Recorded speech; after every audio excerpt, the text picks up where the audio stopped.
घराघरात आणि जगभरात सर्वांना माहीत असलेला पौष्टिक पदार्थ जो ड्रायफ्रूटच्या रूपाने उपलब्ध असतो त्याला काजू म्हणतात. आणि काजूमध्ये सुद्धा भारत आणि भारतामध्ये सुद्धा महाराष्ट्रातला सिंधुदुर्ग जिल्ह्यातील वेंगुर्ला तालुक्यामध्ये निर्माण होणारा वेंगुर्ला काजू हा अप्रतिम मानला जातो आणि त्याच्यावर GI घेण्याचा योग आला. ज्या वेळेला वेंगुर्ला काजूचा GI अभ्यास सुरू झाला त्यावेळेला अनेक घटक समोर आले. त्यामध्ये भारतामध्ये काजू लागवड कशी झाली तर त्याचा इतिहास सांगतो की मातीची धूप थांबावी म्हणून पोर्चुगीज लोकांनी काजूची लागवड गोव्याच्या भागात सुरू केल्याचे निदर्शनास आले होते. आणि त्यानंतर त्यांचं संशोधन चालू असताना जसे जसे ते गोव्याकडनं वर सरकत गेले सिंधुदुर्गमधल्या वेंगुर्ल्याला आले आणि वेंगुर्ल्याला त्यांनी जेव्हा काजू लागवड केली आणि त्यावेळेला त्यांच्या लक्षात आलं की ह्या भागात येणारा ह्या भागातल्या मातीतनं येणारा काजू अप्रतिम आणि पौष्टिक आहे आणि तिथे त्यांनी जास्त लक्ष केंद्रित केलं. आणि नंतर वेंगुर्ला काजू हा नुसता प्रसिद्ध नाही तर जगप्रसिद्ध झाला. वेंगुर्ला काजूची प्रसिद्धी बघून अनेक शैक्षणिक संस्था पुढे येऊ लागल्या, विशेष करून दापोली विद्यापीठाने आणि त्या ठिकाणी पर्टिक्युलरली वेंगुर्ल्याला वेंगुर्ला रिसर्च सेंटरही सुरू केलं 1952च्या काळामधली घटना. या रिसर्च सेंटरमधनं अनेक बाबी पुढे आल्या आणि त्यातनंही वेंगुर्ला काजूचं विभाजन करण्यात आलं. म्हणजे क्वालिटी वाईज साईज वाईज त्याला विभाजित होणं हे क्रमपात्र झालं होतं आणि त्यानुसार त्याचं विभाजन झालं. V1, V2 ते V7 असे वेगवेगळ्या व्हरायटीज तिथे वेगळ्या प्रकाराने आयडेंटिफाय केल्या. आणि त्या व्हरायटींमध्ये सुद्धा रिंकल फ्री जातीचं म्हणजे ज्याच्यावर त्या काजूवर कुठल्याही प्रकारचं रिंकल रेषा नसणार आणि तो अतिशय छान दिसायला असणार अशा प्रकाराने सुद्धा त्याच्या निर्मितीकडे लक्ष देण्यात आलं.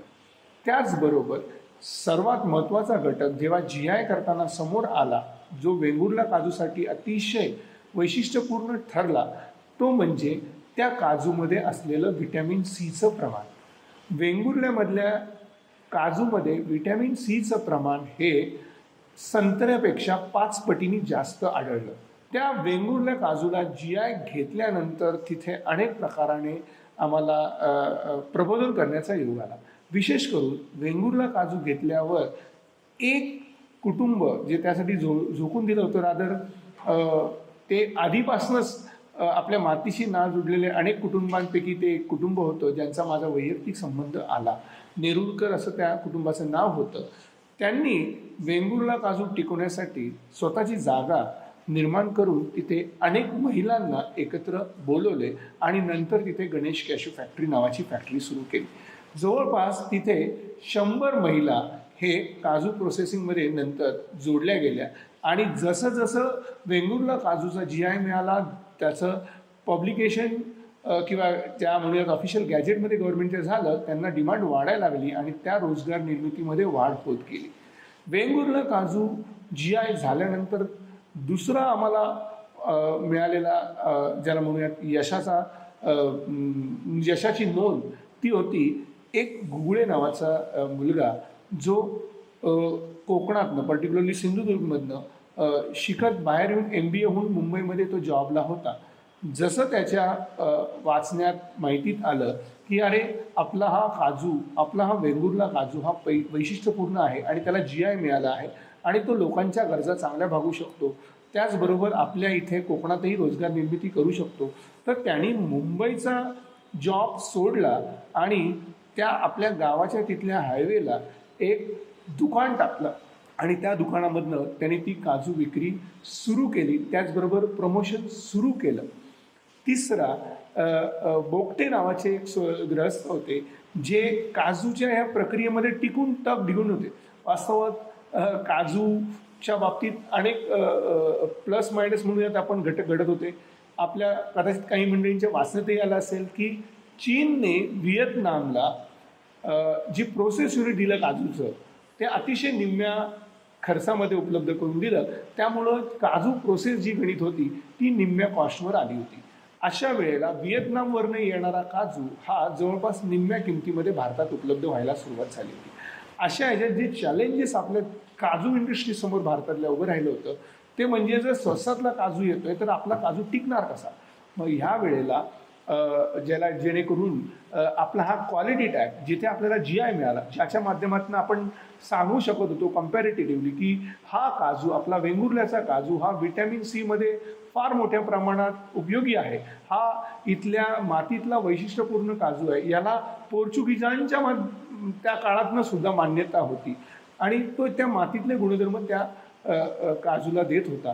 अशा वेळेला ह्या काजूनी इवन जरी सुद्धा व्हिएतनामचा जो स्वस्तातला काजू येत होता तरी सुद्धा तग धरला आणि बोगटे या सद्ग्रस्तांनी त्याला तर याच्या पलीकडे घेऊन गेले की तिथल्या काही ज्या म्हणून NGO आहेत, ज्या नॉन गव्हर्नमेंट ऑर्गनायझेशन जे स्वयंसेवी संस्था आहेत, त्या स्वयंसेवी संस्थांना तिथल्या अनेक अपंग किंवा तत्सम मुलांना रोजगार यावा म्हणून त्या प्रोसेस इंडस्ट्रीचा भाग त्यांनी करून गेला.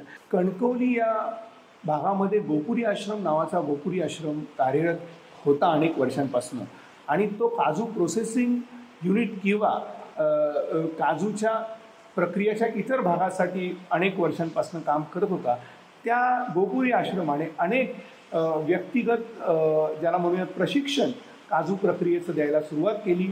स्वयंसेवी संस्थांना अधिकरित्या त्यांनी प्रक्रियेचं ज्ञान द्यायला सुरुवात केली आणि त्याच्यामधून त्या भागामध्ये एक वेगळाच ज्याला म्हणूयात क्रांतीची मुहूर्तमेढ रोवली गेली आणि नंतर या काजूच्या उत्पादनातनं बेसिकली तिथे अनेक प्रकाराने रोजगार निर्मिती झाली तर झालीच, शिवाय हा काजू दिल्ली मुंबईसारख्या ठिकाणी सहज पोचला. याच्याही व्यतिरिक्त एक या काजूची महती GIमुळं जी वाढत गेली होती त्याला युरोपियन समूहाकडनं विशेष करून त्याची सक्सेस स्टोरी करण्यासाठी निमंत्रण आलं आणि हा काजू घेऊन युरोपियन समूहाच्या माध्यमातून इथली मंडळी पर्टिक्युलरली नेरुरकर, बोगटे या मंडळींना मला थायलंडला घेऊन जाण्याचा योग आला आणि हा काजू थायलंडमधल्या बँकॉकमध्ये भारताचा GI म्हणून मोठ्या प्रमाणात मांडणी करण्यात आला. नेरुरकर ज्यांना ठीकसं दोघांनाही ठीकसं तिथे मराठी म्हणजे बोलणं हा तर भाग आपला पार्ट होताच, पण इंग्रजीत अजिबात येत नव्हतं. त्यांनी पहिल्यांदाच 8 दिवसात त्यांना पासपोर्ट मिळाला काय, ते बँकॉकला आले काय आणि तिथून आपण आपला हा GIचा वेंगुर्ला काजू आंतरराष्ट्रीय समुदायासमोर मांडला काय, ही एक अलौकिक अशी कोकणातल्या वेंगुर्ल्या GIची यशोगाथा होती.